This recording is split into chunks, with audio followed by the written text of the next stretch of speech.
Viltu lesa tvöfalt hraðar með jafnvel betri skilningi og meiri einbeitingu en þú gerir í dag? Væri það eitthvað sem þú þyrftir á að halda, til dæmis í að tækla námsbækurnar í skólanum eða jafnvel lesefni og gögn á vinnustað, eða bara til að lesa enn fleiri bækur?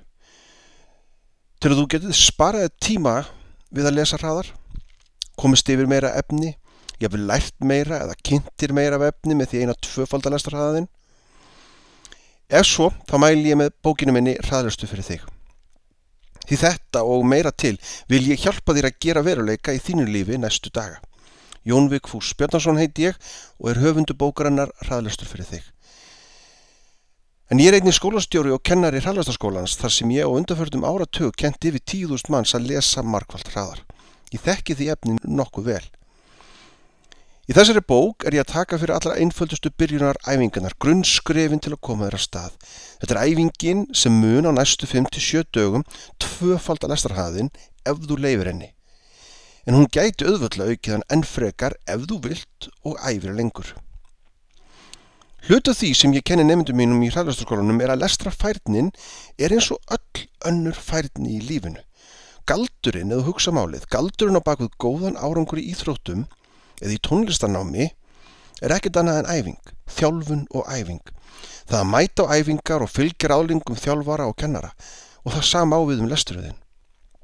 Hafðu í huga að maður sem les eina bók á ári, hann býr eðlilega aldrei yfir sömu lestrarfærni og aðili sem les eina bók á viku. Þetta spurning æfingu, og þegar þú kaupir bókina Hraðlestur fyrir þig, þá færðu réttu grunnskrefin til að tækla fyrstu hindranirnar þínar. Hvernig þú kemur þér af stað. Í bókinni tek ég meðal annars fyrir helstu vandamál sem halda aftur af þér. Af hverju nærðu ekki að lesa hraðar í dag? Hvað að halda aftur af þér? Af hverju hafa allir burði til að lesa hraðar en þeir gera í dag? Og ég skoða sérstaklega vel af hverju og hvernig aukin lestarhraðinn hjálpa þér að halda meiri einbeitingu. Því það vandamál sem mjög margir eiga við þetta. Ef þú kannast við það og þú ert að lesa bók og þú ert að detta út við lesturinn, þú byrjar að hugsa eitthvað annað. Á meðan þú ert að lesa, þú ert búin að lesa eitthvað 10 línur, 20 línur, halva blaðsíðu og hugurinn strax farin að gera eitthvað annað. Þá færðu svörin hér í þessari bók. Hér útskýri ég nákvæmlega hvað að gerast í huganum, af hverju þetta að gerast, hvernig þú getur forðast að sofna alltaf yfir bókum. Nú í bókinni tek ég líka fyrir lestur af lestölvu eða síma og hvaða 7 ráð ég mæli með að þú beitir til þess að auðvelda þér það að lesa rafrænt lesefni. Og þetta efni sem ég þekki mjög vel. Ég les sjálfur 7-8 bækur í viku, almennt að lesa eina bók á dag og meiri hluti þessara bóka ég að lesa í Kindle lestölvunni eða Kindle appi í spjaldtölvu. Ef ég svona stuttlega bara í gegnum helstu aðalatriði bókarinnar þá færðu aðgang að sérstökum æfingum. Þú getur í raun sótt hljóðskrá sem að ég búin að útbúa fyrir þig og að auðvelda að taka æfingarnar heima. Nú, fyrir utan það að kenna þér grunnskrefin þá kenni ég þér líka að reikna út núverandi lestarhraða, að reikna út hraðan í dag og meta þannig hvar ertu staddur í dag. Ertu í góðum málum eða þarftu að bæta þig og ég fer síðan yfir nokkuð gullin ráð sem þú mátt hafa í huga varðandi lesturinn. Hvernig þú getur bætt lesturinn og bætt lestarfærnina. Og leið tækla ég líka ýmsar ranghugmyndir sem tengjast lesturinnum. Og það jafnan mjög mikið af ranghugmyndum í samfélaginu okkar það hvernig við lesum, hvernig við eigum að beita okkur annars líkt og ég skoða til dæmis af hverju það gæti hugsanlega verið að hafa aldrei aftur af þér í gegnum tíðina.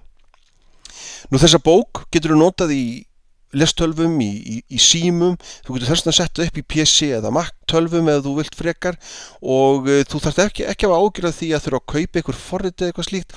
Langflestum tilfellum, kaupendur sem að kaupa bókinu hjá mér þetta forrit sem þau eiga nú þegar annarkvort í símanum, í lestölvum, í jafnvel tölvunum sínum.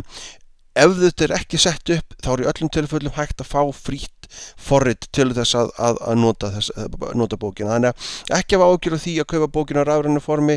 Þetta rauninni bara einfaldlega miklu þægilegri máti og ég útskýra mér til bókinni af hverju ég sjálfur mjög hrifinn af því í dag. Þó ég mikill bókaormur og ámikið af bókum, þá hef ég algjörlega fallið fyrir því að lesa á þessa rafræna máta og ég útskýra vel í bókinni af hverju það Það sem ég mæli með í dag, byrjaðu strax í dag að taka upp betri lestarvenjur. Nældu þér í bókina. Sjáðu síðan hvernig þessi einföldu skref sem ég tek fyrir bókinni festa mjög fljótt í sessi betri lestrarfærni hjá þér, meiri hraða og auðveldaðar þannig að komast yfir meira lesefni og lesa auðvitað enn fleiri bækur í framtíðinni.